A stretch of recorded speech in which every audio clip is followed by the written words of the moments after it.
Magandang araw, Malacanang Press Corps. Pangakong walang guro ang magre-retiro bilang Teacher 1, patuloy na pinapatupad ni Pangulong Marcos Jr.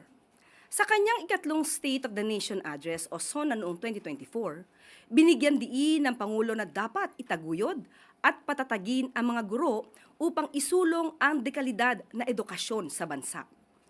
Kaninang umaga, personal na natunghayan ni Pangulong Ferdinand R. Marcos Jr. ang mass oath-taking ceremony para sa mga na-promote na guro at school heads sa ilalim ng Expanded Career Progression o ECP para sa Bulacan at Pampanga Cluster.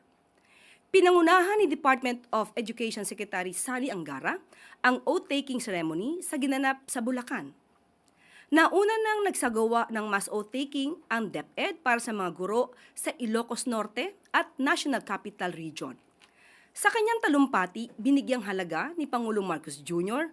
ang walang katumbas na dedikasyon ng mga guro sa paghubog ng mga kabataan at sa pagsilbi sa bayan. Muli ring binigyang diin ng Pangulo ang pangakong mas lalo pang paiigtingin ang kalidad ng edukasyon sa bansa hanggang sa matapos ang kanyang administrasyon. Kasabay nito, naipamahagi na rin sa mga guro ang Service Recognition Incentive, Teaching Allowance na tig 10,000 piso at 7,000 pisong Medical Allowance simula 2025. Personal ding binisita ni Pangulong Marcos Jr. ang medical mission ng DepEd sa Bulacan sa ilalim ng Yakap at Kalinga program.